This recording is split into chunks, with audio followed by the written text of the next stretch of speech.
안녕하세요. KDM 국제훈련원 파워포인트 성경 공부 시간입니다.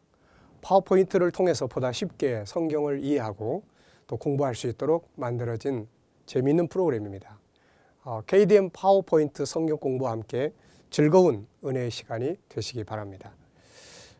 지금 우리는 하나님의 형상 5가지를 공부하는 중에 있습니다. 다시 한번 복습해 보도록 하겠죠. 육체와 함께 우리 안에 실제로 중요한 것은 바로 영혼입니다. 육체는 집이고 영혼은 바로 우리 자신의 본체죠. 이 본체가 바로 하나님을 닮아 있는 거죠. 그래서 하나님의 형상 그러면 영혼, 그리고 그 영혼이 하나님을 닮았기 때문에 그 영혼 속에는 하나님을 닮은 특성들이, 성품들이 들어있는 거죠. 그래서 우리가 성경 66권을 연구해 보면 그 대표적인 것이 하나님의 특성 5가지가 등장을 합니다.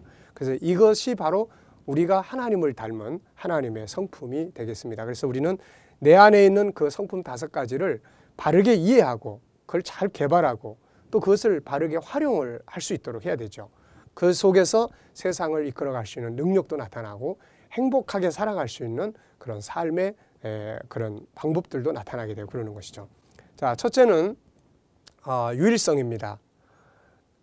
하나님께서 우리 안에 담아주신 그 성품, 첫 번째는 바로 유일성, 두 번째는 영원성입니다. 그리고 세 번째는 인격성, 네 번째는 거룩성, 그리고 5번째는 사랑성입니다. 이 5가지는 이제 여러분들이 아마 다 머릿속에 암기하리라고 생각을 합니다. 자, 유일성, 영원성, 인격성, 거룩성, 사랑성. 그 중에서 지금 우리가 공부하고 있는 것은 바로 영원성입니다. 그래서 지난 시간에는 하나님이 우리 안에 하나님만이 가지고 계시는 그 영원한 특성을 우리에게 주셨는데 그 영원한 특성 속에 있는 가치, 영원한 것에 대한 가치야. 영원히 존재하는 것이기 때문에 그 가치는 정말 헤아릴 수 없다는 것이죠. 그 다음에 본능. 그래서 이 영원함에 대한 본능이 어떻게 나타나고 있는가에 대해서 우리가 여러 가지들을 살펴보면서 특히 이집트의 미이라를 가지고 우리가 살펴봤습니다. 자, 이 시간에는 이제 그 세 번째 내용으로서 인간은 그 과거보다 훨씬 더 좋은 삶을 지금 우리가 누리고 있습니다. 그래서 현대인들의 삶은 그 어느 때보다도 풍요로운 삶을 살고 있는 것이죠. 그래서 사람들은 어떻게 보면 물질 문명의 혜택을 굉장히 많이 받고 있습니다. 그래서 더 좋은 차를 타고 있고 또 더 좋은 보석들로 단장하고 더 좋은 집에 살고 또 더 좋은 옷들을 입고 그리고 더 좋은 음식들을 먹고 삽니다. 우리 어렸을 때 생각해 보면 정말로 너무나 천지 차이의 삶을 우리가 지금 살고 있다 이렇게 볼 수 있는 것이죠. 그런데도 불구하고 사람들은 만족해하는 삶을 살지 못합니다. 오히려 더 사람마다 불평하게 되고 불만하게 되고 현실의 삶에 대해서 고통스러워하고 힘들어하고 감사할 줄 모르고 이렇게 돼버리고 있는 모습들을 우리는 너무 많이 보게 되고 또 느끼게 되는 것입니다. 왜 그럴까요? 분명히 세상적인 것들을 보면 지난 세월보다 지난 삶보다는 훨씬 더 좋은 것들을 누리면서 또 이렇게 살아가고 있으면서도 왜 인간은 스스로를 만족스럽게 여기지 못하고 그래서 항상 불행하게 또 원망과 불평 속에서 그렇게 살아가게 될까요? 그 이유가 무엇일까요? 자, 우리는 이제 그 이유를 정확하게 알 수 있습니다. 그것은 바로 우리 안에 들어있는 영원성에 대해서 전혀 알지 못하고 있기 때문에 그런 것입니다. 다시 말하면 인간은 먹고 마시고 입고 잠자고 하는 그런 어떤 육적인 것들만을 가지고는 절대로 우리 안에 들어있는 영원성을 만족시킬 수가 없다는 것입니다. 우리의 영혼, 이 천국 영혼, 영생 이 부분은 어떻게 보면 지구보다 크고 우주보다 큰 것이죠. 하나님의 나라는 지구나 우주와 비할 바가 없이 큰 곳 아니겠습니까? 그것이 내 안에 들어있는데 지구 안에 있는 어떤 한 부분들 이런 것들을 가지고 우리가 만족한다. 이건 도저히 있을 수 없는 것입니다. 그래서 정말 우리가 영원한 것을 바르게 깨닫지 못하면 육적인 것만을 가지고는 아무리 물질 문명이 발전을 해도 절대로 만족하며 살 수 없다는 것입니다. 반대로 현실적인 게 좀 부족하고 현실적인 것들이 좀 모자른다 해도 영생에 대한, 영원한 나라에 대한 확실성을 가지고 살면 부족해도 그 부족한 부분을 오히려 감사함으로 살아갈 수 있는 능력이 있게 되는 것이죠. 그래서 가난한 자 같지만 사도 바울이 자기 부유하다고 고백한 그런 고백이 그 속에서 나올 수가 있게 되는 것이죠. 자, 이런 문제에 대해서 우리가 소개를 하면 대표적인 인물이 바로 누굽니까? 바로 솔로몬입니다. 솔로몬 그러면 정말 인류 역사 가운데서 가장 지혜롭고 그러면서도 부귀와 영화를 정말 최고로 많이 누렸던 사람 중에 하나가 바로 솔로몬입니다. 그런데 솔로몬이 자기가 살아왔던 삶을 나중에 가서 보면은 정말 난 의미 없이 살았다. 인생이 너무 헛되다. 이렇게 고백하는 걸 우리가 볼 수 있지 않습니까? 그가 누린 것들을 우리가 전도서 2장 또 1절로 10절에 가서 보면은 잘 이렇게 기록을 해놨습니다. 이 그 말씀의 내용을 우리가 좀 보면 2장 1절부터 내용을 보면은 솔로몬 이렇게 생각했죠. 자기 마음에 생각하기를 내가 어떻게 하면은 내 인생을 정말 멋지게 행복하게 살아볼 수 있을 거냐. 그래서 그가 그 밑에다가 그런 행복을 위해서 자기가 이렇게 살면 행복할 거다. 정말로 인간은 이렇게 살면 행복할 거다 해서 쭉 이제 만들어갔던 그의 삶이 있죠. 그거 보면은 먼저 우선 술로 내 육신을 즐겁게 할까. 그래서 술을 좋아했습니다. 그 다음에는 사업을 크게 만들었죠. 그리고 아름다운 집들을 짓고 포도원을 만들었고 동산과 과원들, 별장들을 만듭니다.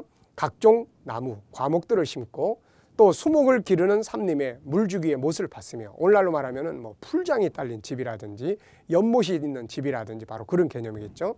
노비는 사기도 했고 또 집에서 나기도 했고 그리고 자기보다 먼저 예루살렘에 있던 모든 사람들보다도 훨씬 더 뛰어난 그리고 더 많은 것들을 누리고 살았다. 뭐 은과 금 그리고 처와 첩들 뭐 자기가 원하는 것은 무엇이든지 금하지 아니하고 다 누리고 살았다. 이렇게 이야기하죠. 그런데 그가 마지막에 가서 이제 고백한 게 무엇입니까? 그 결과는 솔로몬이 고백한 대로 마지막에 가서 정말 행복하고 보람 있고 의미 있는 삶의 결과가 남은 것이 아니었습니다. 전도서 2장 11절을 보면은 그 후에 본즉 내 손으로 한 모든 일과 수고한 모든 수고가 다 헛되어 바람을 잡으려는 것이며 해 아래서 무익한 것이다. 이렇게 그는 마지막 고백을 하고 있습니다. 자, 우리도 느끼는 것입니다만은 육적인 것은 다 물론 필요합니다. 우리가 육을 가지고 있는데 먹고 마시고 좋은 집, 뭐 좋은 차, 또 좋은 옷을 입는 이게 다 필요한 것이죠. 그러나 이것이 인간의 행복을 만들어줄 수는 없는 것입니다. 왜냐하면 인간은 그 안에 바로 이 영원한 삶에 대한 천국에 대한 영생에 대한 이 본능이 들어있기 때문에 육적인 것만을 추구해가지고는 결코 될 수 없는 것이죠. 자, 안타깝게도 솔로몬은 전도서를 통해서 자, 내가 이렇게 살아보니까 이런 인생은 너무 허무하다. 그러니까 이렇게 살지 마라. 그러면서 어떻게 보면은 신약에 예수 그리스도께로 안내를 해주고 있죠. 저분을 따라가라. 하늘의 것을 추구하셨고 천국을 추구하셨던 저분을 따라가라. 그리고 내가 살아왔던 삶으로 그 모습대로 따라오지 마라. 이게 바로 전도서의 역할입니다. 그런데도 불구하고 많은 사람들은 솔로몬을 비키라고 그러면서 당신은 경험을 해봤으니까 그런 소리 하지 나는 안 해봤기 때문에 모르겠다. 헛될 망정 그 길을 나도 한번 살아봤으면 좋겠다. 그리고서는 계속 그 길을 걸어가고 있는 것입니다. 물론 나중에 가서 똑같은 고백들을 하겠죠. 영원성이 없는 그런 현실만을 추구하는 삶에서 결국 솔로몬이 고백했던 것처럼 육적인 것, 현실적인 것들만을 추구해 가면서 그가 마지막으로 고백했던 그런 인생의 허무함을 우리도 역시 고백하게 될 것입니다. 지혜라는 것은 이런 걸 좀 미리 알고 그 길로 가지 않는 이것이 바로 지혜죠. 자, 영원한 것이 없이 물질만을 추구하는 인생이라고 하는 것은 결국 솔로몬이 고백한 것처럼 아무것도 아닙니다. 그 이유가 뭐냐면 만족할 수 없는 것이죠. 육적인 것은 아무리 많이 갖다 줘도 이게 만족이 안 되는 것입니다. 솔로몬이 고백한 전도서 속에 1장 8절 말씀을 보면은 만물의 피곤함을 사람이 다 말로 다 할 수 없나니 눈은 보아도 족함이 없고 귀는 들어도 차지 아니하는도다. 또 전도서 5장 10절에는 은을 사랑하는 자는 은으로 만족함이 없고 또 풍부를 사랑하는 자는 소득으로 만족함이 없나니 이것도 헛되도다. 맞습니다. 솔로몬이 지금부터 정말 이 글을 기록하고 한 것은 뭐 지금으로부터 3000년 상황 전의 이야기죠. 그런데 그때나 지금이나 결국 인간은 똑같습니다. 인간이 달라질 수 있는 건 아니니까요. 그래서 육적인 것만을 추구하는 삶은 결국은 절대로 만족할 수 없는 삶을 살 수밖에 없다. 그 이유가 무엇입니까? 인간 속에는 지구와 우주보다 더 큰 천국에 대한 본능이 이 안에 딱 자리 잡고 있기 때문에 그렇습니다. 그래서 천국과 영생에 대한 이 부분을 정확하게 알고 그걸 확실한 믿음을 딱 가지면 육적인 것이 좀 부족해도 그래도 만족하면서 감사하면서 살 수 있는데, 이게 빠져버린 상태에서 육적인 것만 가지고는 절대로 만족할 수 없다는 것을 우리가 이제 알 수 있게 되는 것입니다. 이제 우리가 그래서 우리가 세상을 살아가면서 가장 이제 필요한 것 중에 하나가 무엇입니까? 영생에 대해서 공부 좀 해야 된다는 거죠. 천국에 대해서, 영생에 대해서 우리가 좀 공부를 해야 된다는 것입니다. 참 우스운 것은 우리가 세상에 태어나면 세상에 대해서는 참 많은 시간을 공부를 합니다. 어떻게 보면은 초등학교, 중학교, 고등학교, 대학교, 대학원에 이르기까지 한 20년 이상을 공부를 합니다. 그것도 모자라서 직장 다니면서도 또 평생토록 공부를 하죠. 그런데 안타깝게도 세상에 태어나면서 정말 내 안에 있는 중요한 한 부분인 영생에 대해서, 천국에 대해서 공부를 안 한다는 것이죠. 그리고 이걸 어떻게 알 수가 있겠습니까? 그래서 이제부터 우리는 나의 행복을 위해서, 또 인간의 본질을 위해서 바로 이 세상적인 공부만 할 게 아니라 천국에 대해서, 영생에 대해서 공부할 수 있는 그러한 지혜를 우리가 가져야 될 것입니다. 자, 그러면 우리가 이 영원한 삶에 대해서 어디서 배울 수 있겠습니까? 어디서 이 영원한 삶에 대한, 천국에 대한, 영생에 대해서 공부할 수 있겠습니까? 그것은 바로 성경입니다. 성경과 세상 사람들이 쓴 책의 차이점은 거기에 있습니다. 세상 사람들이 쓴 책은 영생에 관한 내용은 찾아보기 어렵죠. 인간은 그걸 모르니까요. 그런데 성경은 바로 영생을 우리들에게 알려주기 위해서 기록되어져 있는 책입니다. 그래서 성경 속에 들어오면은 우리가 바로 이 영생에 대해서 자세하게 공부할 수 있고, 또 영원한 나라에 대해서 자세하게 공부할 수가 있게 되는 것입니다. 안타까운 것은 진화론은 영혼이라든지 영생이라든지 이런 것들이 없습니다. 그래서 진화론적 가치를 가진 사람들이 쓴 글들은 우리 인간의 이 영생에 대한, 영혼에 대한 정보를 제공할 수가 없는 것이죠. 그런데 성경은 우리에게 바로 이 육체적인 것뿐만 아니라 영혼에 대한 정확한 정보를 제공해 줍니다. 왜냐하면 창조주의 말씀이기 때문에 그런 것이죠. 그래서 이 창조주께서 우리들을 만드셨기 때문에 그분 안에 들어오면은 우리가 정확하게 우리 인간에 대해서 알 수 있는 것이죠. 육체도 알게 되고 영혼도 알게 되고. 그래서 우리가 성경을 배워야 되고 읽어야 되고 성경을 우리 인생의 기준으로 삼아야 될 이유가 거기 있는 것입니다. 자, 요한복음 5장 39절에 보면 예수님께서 이런 말씀을 하셨습니다. 너희가 성경에서 영생을 얻는 줄 생각하고 성경을 상고하거니와 이 성경이 곧 내게 대하여 증거하는 것이로다. 얼마나 중요한 말씀입니까? 성경에서 영생을 얻는 줄로 생각하고 성경을 보게 된다. 맞습니다. 바로 성경은 영생에 대해서 소개하고 있는 책이죠. 그래서 사실은 믿든 안 믿든 간에 관계없이 사실 우리가 반드시 세상에 태어나서 읽어봐야 될 책이 바로 이 성경입니다.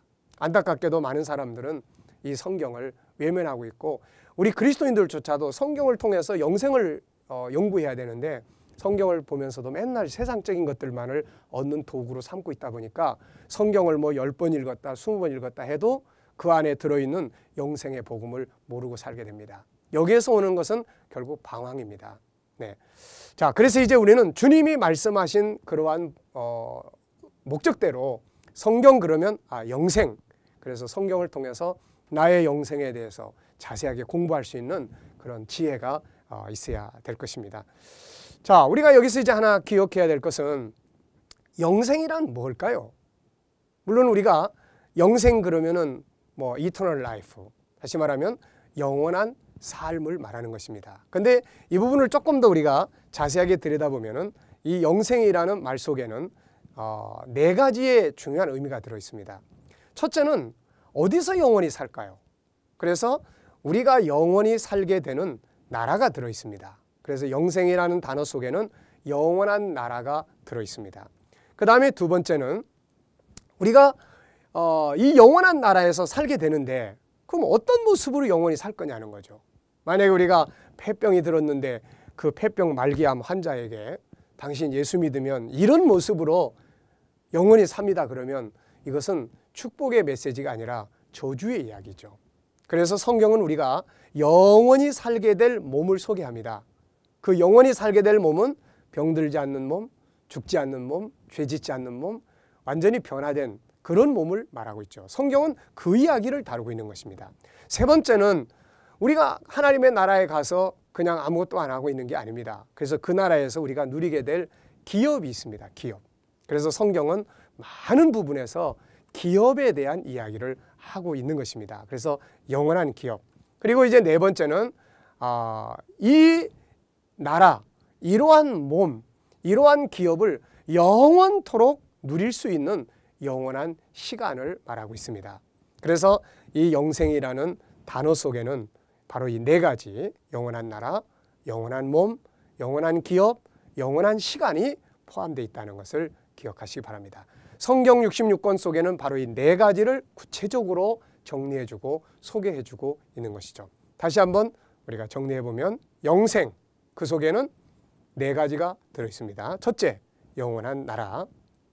두 번째는 변화될 영원한 몸. 세 번째는 우리가 누리게 될 영원한 기업. 그 다음에 네 번째는 우리가 누리게 될 영원한 시간이 있는 것입니다. 자, 영생 그러면 이제부터는 이 네 가지를 꼭 기억해 두시기 바랍니다. 첫째는 영원한 나라, 두 번째는 영원한 몸, 세 번째는 영원한 기업, 네 번째는 영원한 시간. 이것이 바로 영생이라는 말 속에 들어있는 의미가 되겠습니다. 영원한 나라, 영원한 몸, 영원한 기업, 영원한 삶을 우리에게 알려주시기 위해서 하나님께서 보내신 편지가 바로 성경입니다. 그래서 성경이라고 하는 것은 사람이 쓴 책이 아닙니다. 하나님께서 선지자들, 그리고 그 아들 예수 그리스도, 그리고 사도들을 우리에게 보내셔서 그분의 뜻을 전달해 주신 편지입니다. 사랑의 편지죠. 그럼 뭐 알려주려고 우리에게 이 편지를 보내셨을까요? 그것은 바로 우리가 어떤 존재인가를 알려주기 위해서 편지를 보내신 겁니다. 특별히 그 중에 영생에 대해서 알려주시기 위해서 너희는 잠깐 있다 없어지는 존재 아니다. 너희는 살다가 끝나는 존재 아니다.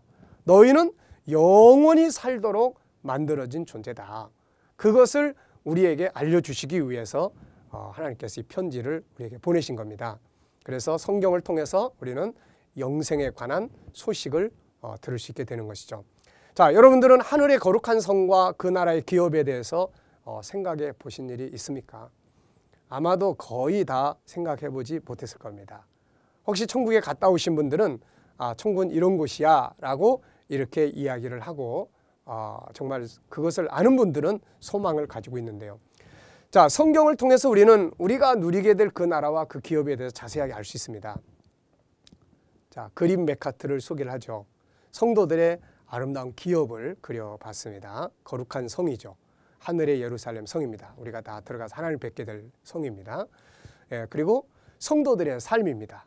정말 천사들이 우리들을 섬겨줄 것이고 앞서간 믿음의 선지인들을 다 함께 만나게 되는 곳이 바로 천국입니다. 그리고 그곳에서 우리는 영원한 삶, 생명나무들의 과실들을 나누면서 영원한 행복을 나누게 될 것입니다. 이제 그 영원한 나라를 성경에서 가장 잘 설명한 것이 바로 요한계시록 21장, 22장의 새하늘과 새 땅입니다. 바로 그 새하늘과 새 땅이 임하는 애니메이션 영상 한 토막을 먼저 잠깐 보고 다음 내용을 말씀을 드리겠습니다.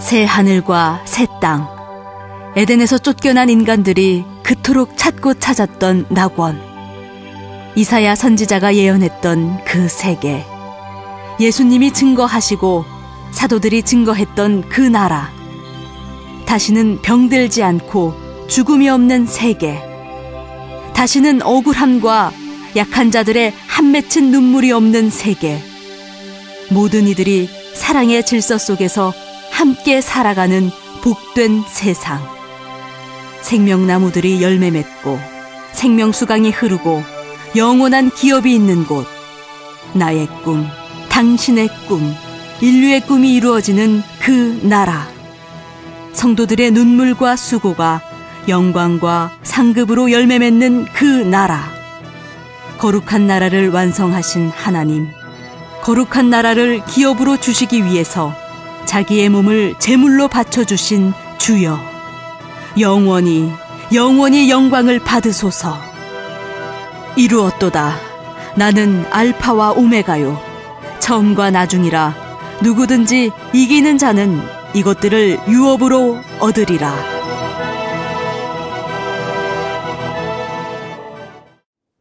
자, 잘 보셨습니까? 정말로 이 멋진 이 거룩한 나라를 기업으로 주시기 위해서 하나님은 지금도 우리를 위해서 준비하고 계시는 것입니다.